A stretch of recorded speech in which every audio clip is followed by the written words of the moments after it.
परी और जादुई बंदर बहुत समय पहले एक सुंदर जंगल के बीचों बीच इंद्रधनुषी परी लोक बसा हुआ था। वहाँ हर चीज जादुई थी।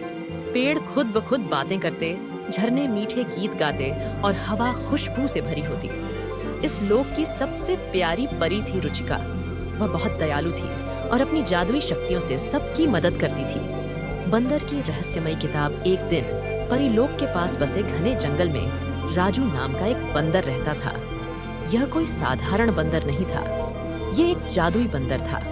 राजू के पास एक रहस्यमयी किताब थी जो उसे उसकी दादी से मिली थी।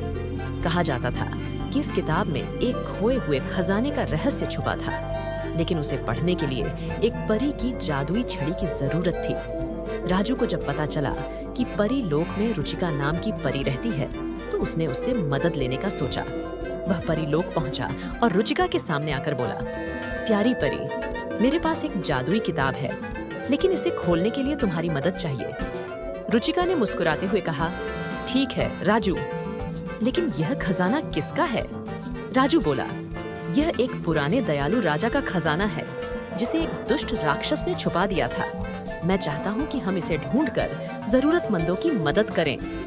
रुचिका को राजू की बात पसंद आई और उसने अपनी जादुई छड़ी से किताब पर स्पर्श किया।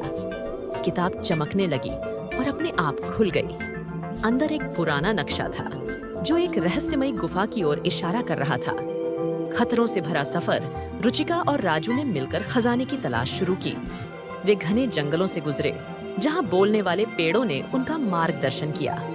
फिर वे एक जादुई झील तक पहुंचे जिसकी रक्षा संगीत प्रेमी मगरमच्छ कर रहा था। मगरमच्छ ने कहा, अगर तुम खजाने तक जाना चाहते हो तो पहले मुझे कोई मधुर संगीत सुनाना होगा। राजू को संगीत बजाना नहीं आता था, लेकिन रुचिका ने अपनी जादुई आवाज में गाना गाया। जैसे ही उसकी मीठी धुन गूंजी, झील का पानी चमक उठा और मगरमच्छ ने उन्हें आगे जाने दिया। राक्षस से मुकाबला, अंततः वे रहस्यमयी गुफा तक पहुंचे, लेकिन वहां दुष्ट राक्षस गर्जक पहरा दे रहा था।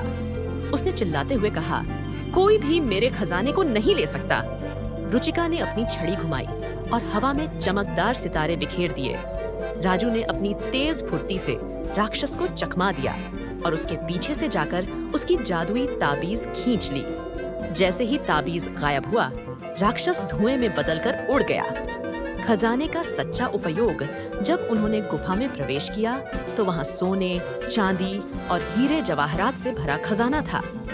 लेकिन रुचिका और राजू ने तय किया कि वे इस खजाने को गरीबों और जरूरतमंदों में बांट देंगे। परीलोक और जंगल के सभी निवासियों ने उनकी इस नेक दिली की सराहना की। परीलोक में एक बड़ा उत्सव मनाया गया, जहां सभी ने मिलकर खुशी का जश्न मनाया। उस दिन के बाद से रुचिका और राजू सबसे अच्छे दोस्त बन गए और वे हमेशा मिलकर अच्छाई और सच्चाई के लिए काम करते रहे। शिक्षा, इस कहानी से हमें सीखने को मिलता है कि सच्ची बहादुरी सिर्फ ताकत में नहीं, बल्कि अच्छे दिल में होती है। और अगर हम दूसरों की मदद करने के लिए मिलकर काम करें, तो कोई भी बाधा हमें रोक नहीं सकती।